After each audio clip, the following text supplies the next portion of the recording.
Ce vendredi 7 décembre, la Fondation John Bost invite à l'inauguration de son centre de formation, récemment installé à une sortie de Bergerac. Une centaine de personnes intéressées au projet assistent à l'événement dont nous retenons ici ce qui suit.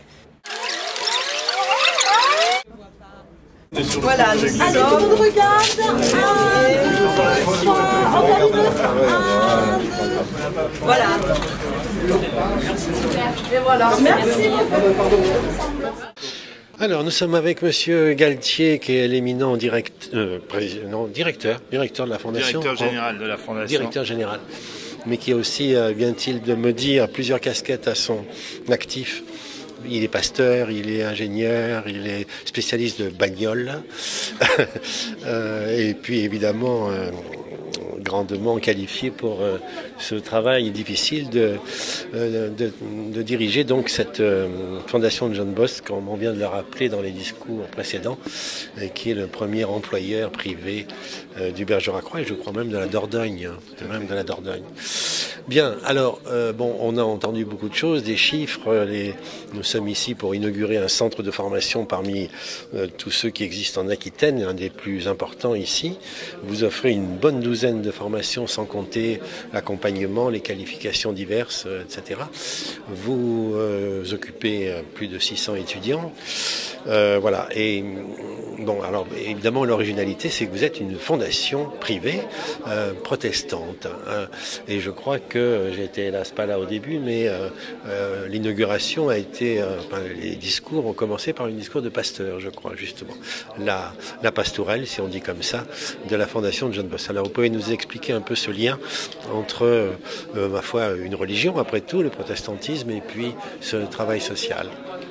Alors, je dirais, on pourrait l'évoquer à partir de plusieurs regards. Moi, celui qui me paraît le plus parlant aujourd'hui dans notre société, c'est que on rencontre des gens qui ont un grave problème de santé ou de handicap et qui ont besoin d'un soin, d'un accompagnement adapté du fait de leur handicap ou de leur maladie. On sait aussi que si des gens ont de très mauvaises conditions de vie, la vie devient très compliquée. Un gros problème de santé, ça complique la vie. Un gros problème de mauvaises conditions de vie, ça complique très sérieusement la vie. Et puis il y a un troisième versant auquel on est souvent moins sensible, quoique vous, de la formation philosophique, c'est que une vie qui n'a pas de sens, c'est une vie qui peut être aussi très compliquée. Et donc, ce qu'essaye de faire la Fondation, c'est d'articuler ces trois versants, ces trois facettes de la vie, le besoin d'accompagnement et de soins, des conditions de vie adaptées aux difficultés des personnes et un accompagnement sur la compréhension de leur vie en relation avec les autres. Voilà ce qui fait lien entre ces trois dimensions de l'action de la Fondation. Et le protestant, excusez-moi de revenir là-dessus, mais pourquoi parce que vous dites est évidemment juste et incontestable, mais le protestantisme a-t-il quelque chose de particulier? On pourrait peut-être se souvenir de ce cher John, non? Alors le protestantisme, ce qu'il a de particulier ou ce qui, j'allais dire, a une importance particulière dans la situation présente, l'inauguration de ce centre de formation, c'est que le protestantisme a toujours attaché une importance très forte à la formation comme facteur de mouvement, facteur de développement. Si on remonte, j'allais dire, au début de la Réforme, le fait de vouloir confronter chacun directement à la parole de Dieu, ça a obligé le protestantisme à imaginer des méthodes d'apprentissage de la lecture. C'est, j'allais dire, un truc pratique. Eh ben oui, c'est une approche souvent pragmatique, mais qui fait que aujourd'hui, dans une société qui est souvent à la fois éclatée et complexe, la formation c'est sans doute le soutien le plus fort pour vivre le changement, vivre les évolutions qui sont indispensables. D'accord. Alors nous avons à Canal Pourpre déjà, nous sommes déjà entretenus avec Monsieur Lavandier au moment où ce centre n'était pas encore inauguré, mais enfin il commençait à fonctionner. Et je me souviens qu'il y avait eu quelques bisbilles, disons, entre les formateurs, la direction, ce regroupement du centre, non pas externe, non pas périphérique, parce que Bergerac n'est pas très grand, mais posait quelques problèmes. Est-ce que les choses se sont arrangées de ce point de vue-là? Les étudiants sont contents de cette situation ici? En tout cas, le souci de la fondation, de son conseil d'administration, de sa direction générale, de M. Lavandier, c'était d'offrir des conditions de travail, d'études, de formation, d'exercice de l'activité professionnelle pour les formateurs les plus adaptées, j'allais dire, et les plus confortables. Alors, comme tout changement, ça crée quelques tensions, quelques mouvements qui obligent à renoncer à certaines choses pour bénéficier d'autres. Voilà. Il y a eu effectivement, avec un certain nombre de personnes, des points qui ont donné lieu à débat. Mais bon, il n'y a pas de changement ni de vie en collectivité sans débat, donc ça fait partie... Mais je me souviens, mais peut-être ça n'existe plus, mais des problèmes de restauration, je crois, qui posaient problème ici, non? Parce qu'en ville, c'est vrai que c'était plus facile. Alors... Oui, c'est effectivement, j'allais dire, bon, on a gagné sans doute en accessibilité ce qu'on a perdu en grande proximité du centre-ville. C'est toute la... C'est vrai qu'il y a un grand parking. Exactement. Donc pour la majorité des étudiants qui viennent du département, voire au-delà, le fait d'avoir des possibilités de se garer, c'était un point important. Parce que dans nos villes de province comme Bergerac, les moyens de transport en commun ne sont pas toujours adaptés aux besoins des personnes. Les possibilités de logement, il faut penser que ce sont des étudiants qui, pour la majorité des formations, ont ce qu'on appelle des périodes de regroupement. Donc ils ont une vie qui justifie un logement là où ils travaillent, et puis pendant quelques semaines dans l'année, il faut qu'ils trouvent les moyens de se loger, de se déplacer ou autre. Alors, il y a des accords qui ont été passés avec des commerces de proximité qui font qu'on a eu le souci de permettre à chacun de trouver dans des conditions raisonnables les moyens de vivre correctement dans ce nouvel espace de formation. D'accord. Un dernier point peut-être. Alors, on a beaucoup dit que le secteur médico-social était évidemment un secteur en développement et tout à fait nécessairement. Vous êtes optimiste pour l'avenir de ce centre. Je suppose que vous pourriez même vous agrandir ou... Oui, alors c'est effectivement souvent la problématique à laquelle la Fondation, pour son activité de formation, mais aussi pour d'autres activités à laquelle elle est confrontée. Je dirais que ce qui est relativement facile, je vais prendre une image, mais souvent ça parle mieux que des grands discours, c'est pas très difficile de grossir, il suffit de manger beaucoup. Grandir, c'est plus compliqué. Et que ce soit la fondation, que ce soit le centre de formation, ils sont confrontés à cette réalité. Comment est-ce que on s'organise différemment? Comment on transforme le squelette pour grandir et pas simplement pour grossir? Voilà. Et en ce moment, vous êtes, pour l'instant, la maille vous paraît correcte. Les plus de 600 étudiants avec les différentes formations, ça vous paraît à peu près adapté à la situation actuelle? Moi, je crois que ça répond d'une part aux besoins, ce qui est d'abord la première préoccupation, qu'il y a eu une diversification de l'offre de formation, notamment, je crois que c'est important pour le Bergeracois, c'est la première formation supérieure. Il y a une formation de niveau 2, ce qui correspond à un niveau licence-maîtrise. C'est la première fois qu'il y a une formation de ce type dans le Bergeracois.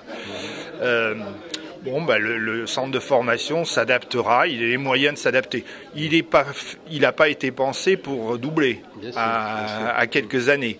Ceci étant, il peut s'adapter aux évolutions des besoins de formation. Je crois que dans le Bergeracois, il y a une offre qui est assez complète sur les formations moniteurs, éducateurs spécialisés, aides-soignants, auxiliaires de vie sociale et autres, et que l'enjeu aujourd'hui, c'est des formations plus élevés qui permettront aux Bergeracois de trouver les compétences de cadre qui aujourd'hui souvent manquent et qu'on doit aller chercher dans d'autres régions. On fait venir des gens d'autres régions de France pour bénéficier des formations, des compétences de cadre, d'encadrement dont on a besoin dans tous les métiers du sanitaire, du social, mais aussi dans d'autres métiers.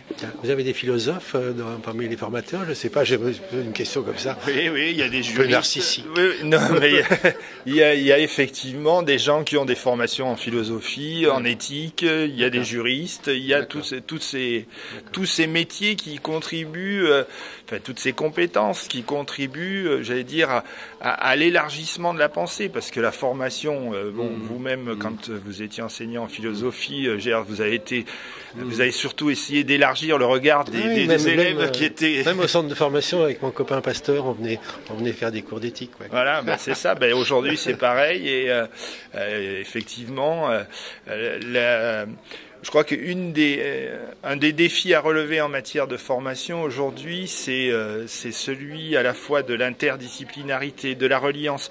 On a souvent dit que la France était un des pays qui avait résolu de manière particulière, j'allais dire, le débat entre Pascal et Descartes, entre les spécialistes et ceux qui étaient capables de relier. Et on voit qu'en tout cas, dans ces métiers du soin, de l'accompagnement, la capacité à relier, elle est aussi importante que la spécialisation. Voilà. Donc on a besoin de philosophes, d'éthiciens et de gens qui sont capables de faire lien entre les situations. Bien, merci. On va vous laisser continuer cette inauguration. Merci de nous avoir donné un peu de temps. Et merci d'être venu à la rencontre de ce centre et des gens qui y travaillent et qui font un travail, je crois, formidable. Merci. Merci. Bon, Isabelle Bousquet, bonjour. Excusez-nous de vous retenir un petit peu. Vous avez fait un discours, je crois, au commencement, au tout début. Et là, nous n'étions pas encore là.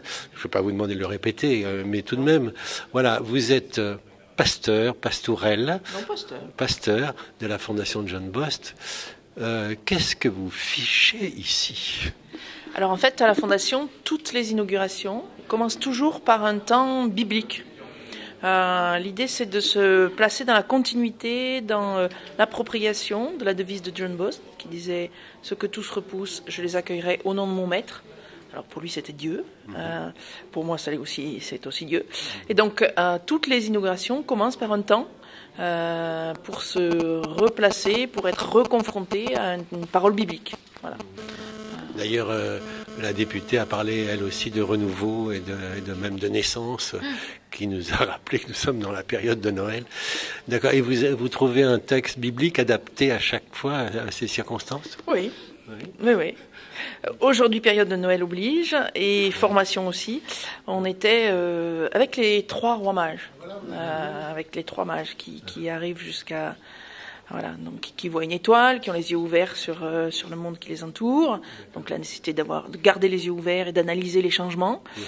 Donc pour un lieu de formation, les yeux ouverts sur le monde et l'analyse du changement, c'est pas mal. Qui vont se replonger dans les vieux textes à Jérusalem, on dirait le projet d'une documentaliste aussi. Et puis qui acceptent d'être dérangés dans leur projet par une parole extérieure, en songe. Et donc voilà, c'est la nécessité de lâcher prise sur sa toute-puissance et d'accepter une extériorité, c'est aussi en phase avec la formation professionnelle. Ouais, d'accord, merci pour cet éclairage. On va vous lâcher, mais hors l'inauguration, vous avez des rapports avec le centre de formation, enfin dans le travail quotidien, je veux dire, vous le voyez ? Alors, hors inauguration, on est en train effectivement de construire des relations, parce que la question de la spiritualité et de la prise en charge holistique de la personne, en fait, importe ici. Et donc régulièrement, quels que soient les niveaux de formation, la question de la compréhension de la personne de son propre corps malade, la compréhension de la personne en fin de vie, la connaissance des cultures des gens importe. Ça veut dire que vous pourriez intervenir ici même comme formatrice entre guillemets, ou en tout cas accompagnant d'une certaine éthique du travail qui est qualifiée dans ces lieux. Oui, en fait, il y a des intervenants, alors plutôt en tant que théologienne, mais ça m'arrive fréquemment ici ou ailleurs. Ici, pas encore, mais je viens d'arriver, mais d'intervenir dans des formations de gens qui accompagnent, justement, sur Oui, sur le sens, sur toute la question du sens. D'accord. Vous êtes bien reçu en général, ça passe bien au truc? Oui, en général très très bien reçu. Oui, oui. Bon. Ben, merci beaucoup, on ne va pas vous retenir parce que je crois que vous devez partir. Merci beaucoup. De rien. Alors là, nous sommes avec une responsable de formation du centre de formation, Madame Amélie Van der Hagen, qui est responsable de la formation auxiliaire de vie. Alors peut-être un mot sur ces 7 formations officielles, enfin que le centre donne, lesquelles sont les plus fréquentées ou... D'accord. Donc pour commencer déjà la formation du diplôme d'État d'auxiliaire de vie sociale, puisque c'est un diplôme d'État, diplôme créé en 2003. Pour faire face aux besoins d'accompagnement des populations à domicile, populations âgées, populations dépendantes. Donc effectivement, un petit groupe au CEF, puisque ce groupe compte à peu près 25 stagiaires. Stagiaire, c'est bien le terme qu'on utilise dans la formation professionnelle. Un petit détail, c'est surtout des filles ou surtout des garçons Ce sont surtout des femmes, puisque on a des tranches d'âge qui vont d'une vingtaine d'années à une cinquantaine d'années, bien tassées parfois. Vous pouvez agir sur ce choix, je veux dire, c'est vous qui triez les demandes d'admission? Non, on ne trie pas, on sélectionne effectivement, mais on sélectionne par rapport à des capacités à l'écrit, puis à l'oral, de motivation, de connaissances légères du secteur, en tout cas suffisantes pour savoir vers quoi ces personnes s'engagent en allant dans la formation des EAVS. D'accord, vous prenez donc des gens qui ont une certaine expérience au fond? Pas forcément, puisque il suffit d'avoir accompagné un voisin, un grand-parent dans son quotidien à domicile, dans sa dépendance, pour avoir déjà une idée de ce que ça représente finalement d'accompagner ces personnes à domicile. Alors, je vois que c'est une formation de 9 mois, une grossesse quoi. C'est à peu près ça. C'est 9 mois en permanence enfin. Non. En fait, toutes les formations au CEF sont des formations en alternance. Donc ces stagiaires sont présentes à peu près 2 fois par mois, 1 fois par mois, donc 15 jours de stage, 1 semaine de cours en alternance. Voilà. D'accord. Et vous m'avez dit que les autres formations, évidemment, existaient aussi et que la plus importante, peut-être, ou la plus nombreuse, en tout cas, en termes de stagiaires, ce serait éducateur spécialisé? Voilà, éducateur spécialisé et moniteur éducateur, puisque ces 2 groupes sont regroupés pour des cours qui peuvent leur être communs. Et ce qui représente du coup des groupes assez importants, d'une trentaine de stagiaires, voire plus parfois. D'accord. Avec plus de 100 stagiaires sur l'année dans ces formations-là. Oui, 1/5 pratiquement de la population des étudiants là. C'est ça. Alors l'auxiliariat de vie, vous faites ce boulot depuis longtemps ou... Alors moi je connais la formation depuis à peu près sa création, depuis 2004. J'ai commencé à y intervenir, pas ici, mais dans un autre centre de formation. Et j'ai commencé en étant formatrice vacataire, puisque à l'époque c'était le terme utilisé dans ce centre de formation.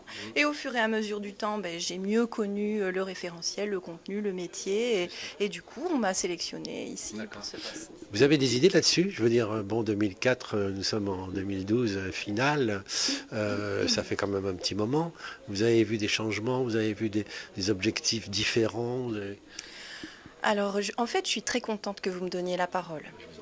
Parce que le métier d'auxiliaire de vie sociale, c'est un métier qui est encore méconnu. Pourtant, il existe depuis 2003. Tous les gens ont déjà croisé une auxiliaire de vie sociale dans leur vie. Tout le monde un jour en aura besoin puisque vu l'évolution de la population, et on en parlait tout à l'heure au discours, une population en Aquitaine de plus en plus âgée, la plus âgée de France, avec des besoins forcément à domicile dans l'accompagnement. Le souci de l'auxiliaire de vie sociale, c'est qu'elle n'est pas reconnue, peu connue en fait comme métier. Et du coup, quand elle arrive avec toutes ses connaissances d'accompagnement dans les actes essentiels, toilettes, transfert, mobilisation, accompagnement à la vie quotidienne, animation, etc., on la considère trop souvent comme une femme de ménage, une aide à domicile, alors qu'elle Elle peut être ça dans certains des aspects de son métier, mais surtout pas que ça. Et puis l'histoire antiféministe de notre pauvre monde doit y être aussi pour quelque chose, je suppose, puisque du travail non payé des femmes, c'est bien connu. C'est ça, c'est ça. Dites-moi, tout de même, l'auxiliariat, évidemment, c'est un terme qui vaut ce qu'il vaut. Hein. On dit beaucoup que c'est encore un euphémisme pour dire des choses. Mais c'est peut-être une question idiote, mais est-ce que le bon sens ne suffit pas à être auxiliaire de vie? Vous voyez ce que je veux dire, hein? Et non, enfin, oui. Le sens commun plutôt. Oui, c'est forcément une grande partie du métier. C'est-à-dire que ces professionnels, quand elles arrivent chez un bénéficiaire, puisque c'est le terme qu'on utilise dans le domaine, elles mettent en œuvre des capacités d'observation, de repérage des besoins, des attentes. Donc elles doivent être extrêmement ouvertes à la situation, qui est très changeante chez des personnes qui sont dépendantes et souvent et malheureusement de plus en plus dépendantes. Mais vous n'êtes pas tenté de temps en temps de dire voilà, une brave dame, elle va être chouette, et puis voilà, une dame un peu difficile, elle va pas être chouette. Enfin, vous voyez ce que je veux dire? Dans quel sens pour le métier, quoi. Moi, oui. Il me semble que voilà, quelqu'un qui fait l'affaire, d'ailleurs dame ou monsieur, peu importe, mais c'est d'abord quelqu'un qui a un peu de cœur, quoi. Je sais pas comment dire. Oui. Et oui, forcément que l'affect a beaucoup de place dans ces métiers. Mais je pense que les gens qui s'engagent dans cette voie-là ne s'y engagent pas par hasard. Ah, d'accord. Les expériences ou la connaissance qu'elles ont d'elles-mêmes les amènent à ce métier-là. Après, ce qu'on leur apprend, c'est l'affect est important, c'est au cœur du métier. Sur ce point, il y a des formations, attention. enfin, il y a des cours là-dessus. Ah oui, bien entendu. Oui. La bonne distance. C'est ça. Ouais. Savoir où est le professionnel et où il ne l'est plus. Et c'est vrai qu'à domicile, alors qu'on est seul, c'est compliqué. on sait qu'on a son responsable de secteur, sa collègue, l'infirmière ou l'aide-soignant qui passe. Mais malgré tout, on est seul bien sûr. au moment de l'intervention. Vous-même, vous êtes seul ou bien vous avez aussi une équipe autour de vous? Moi, j'ai une équipe, heureusement, oui, j'ai des collègues de travail. Vous voyez, je ne suis pas seule dans mon bureau, déjà. Hein. Et ensuite, nous formons une équipe très dynamique, soudée, voilà, qui permet des échanges lors de difficultés évidemment, vous bénéficiez les uns des autres des différentes formations. Vous pouvez piquer un formateur dans une autre formation. Ah oui, voilà, on va piquer un formateur, effectivement. Ça nous arrive, et c'est vrai quand on découvre des professionnels qui se mettent à la formation parce qu'ils ont envie d'enrichir leur quotidien professionnel aussi. C'est une façon de s'ouvrir à autre chose. Quand on découvre des gens qui aiment ça, qui construisent bien leurs cours, qui ont un bon rapport aux stagiaires, on se le dit forcément et ça circule très vite. D'accord. Merci. Vous voyez quelque chose à ajouter ou ça vous va? Non, moi ça me va bien. Très bien. Merci à vous.